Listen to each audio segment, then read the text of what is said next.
If the trigger on your Dyson V10 or V11 has stopped responding and kind of feels a little bit floppy, don't worry, it happens to the best of us. It's a really common problem. I've repaired hundreds of these. I've seen where the repair goes right, and also I've experienced it when it goes wrong. So that's what we're going to cover in today's video. How to replace a trigger and what to look out for. Right, let's do this. You're going to need a cross-headed screwdriver, a flat-headed one, a Torx T8 screwdriver, some long nose pliers, a rag and perhaps a brush too. You're going to take the bin off to start. Pressing that tab there will release it. Take your filter off, and then we need to remove the battery. If yours is screwed on, you're going to have two screws here and one at the back. Undo those. Clip-on versions can just be unclipped, obviously, just to remove the battery there like that. Now, don't hack away at your plastic like this customer has. You're not going to ever get access to this trigger by going in there. You're just damaging the whole thing. That's the first thing never to do.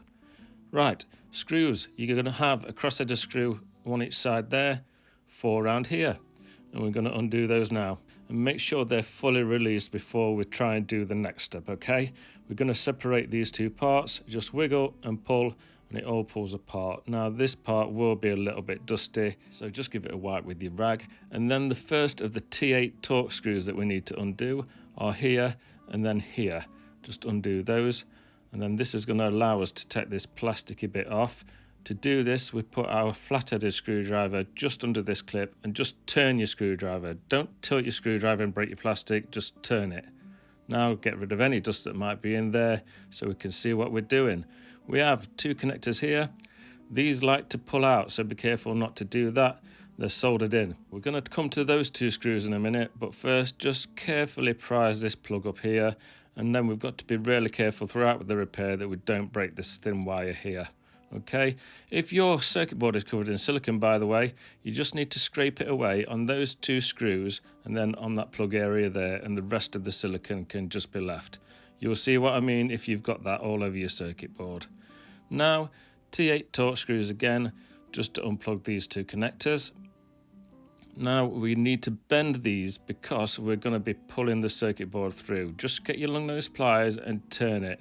And be really careful with these. If you bend it backward and forward loads and loads of times, it's just going to snap. So just be precise.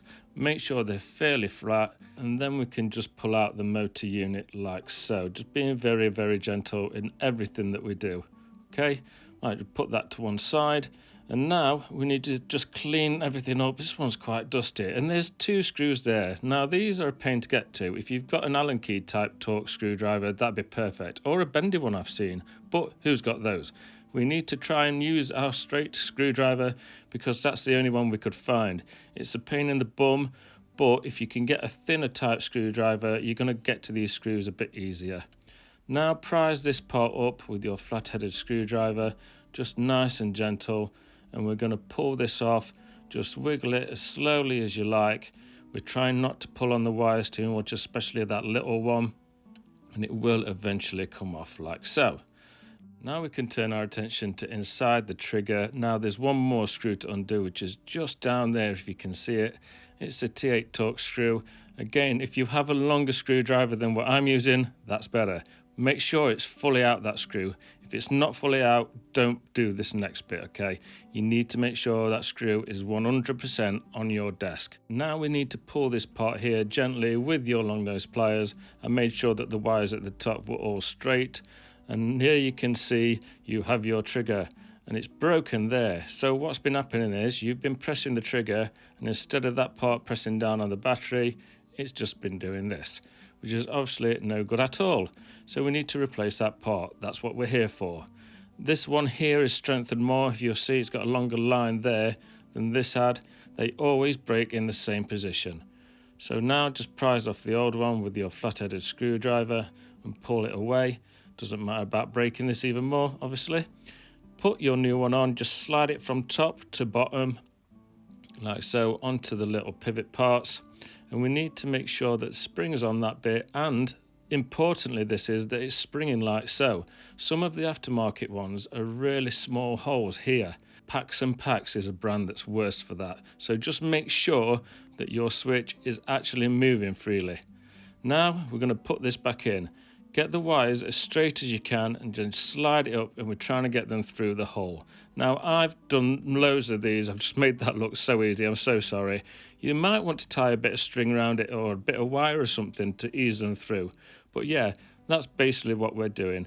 Once that's in place, you pull on the wires and put this screw back in. Nice and tight on that screw, but not too tight, okay? We don't want to damage the plastic. Now we're going to put this part back on, which again is a bit of a struggle, but we're just being careful of our wires not to damage the little thin one, and just wiggle it until the two main ones come through. You might want to spray a little bit of silicone spray in there or something, that might help, but in generally persistence is key on this repair. Now we need to put two screws back in, those two that are hard to get to, and we need to put these wires then through this part on the motor as we slide it back on. And be careful of this part here at the top. That needs to also slide into that top hole there at the same time. Now this part is quite easy. So just once it's in place, hold it in place. And then that little thin wire that we took out earlier from that plug, just pull it so it's, well, not tug on it obviously majorly, just pull it slightly so it sits in between the two connectors there like so. And then it's just kind of in place for in a minute when we want to put it back. We're going to bend these two connectors back into roughly the position that they're in. So it's like a right angle, the best that you can get it to. And then when you put the screws on in a bit, it's going to hold them in place so they make a good connection again. So yeah, just get them to the flattest right angle shape that you possibly can.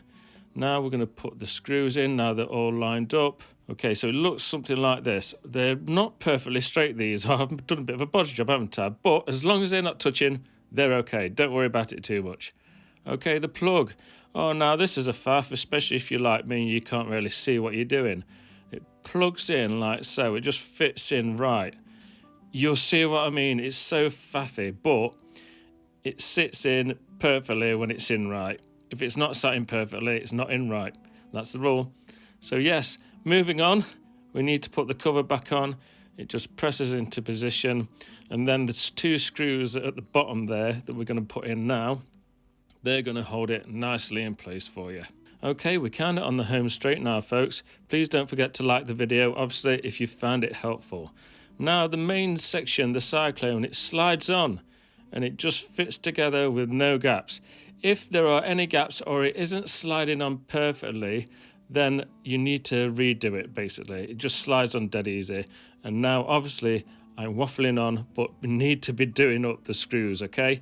The two screws near the runner and then the four around the edge. And again, make sure there's no gaps. So if there's any gaps there especially, your bin won't slide on very easily. So you need to go back and just do the whole thing again. Well, not the whole thing again, just put that thing back on, you know? Right, get your battery connected. Put your screws back in your battery, and then we need to slide on the bin. And like I said earlier, if this isn't sliding on and off really easily, there may be something wrong with the cyclone and the bin runner not being in line properly, okay? We need to put our filter on. It needs to be a bit cleaner than that one, but hey ho, and that's it. We have power again. Thank you for watching, and YouTube has chosen this next video for you. Also, a quick mention, my wonderful wife has just released her first ever murder mystery novel, and we would be delighted if you would go to her website, jadegrafton.com, to receive your free sample.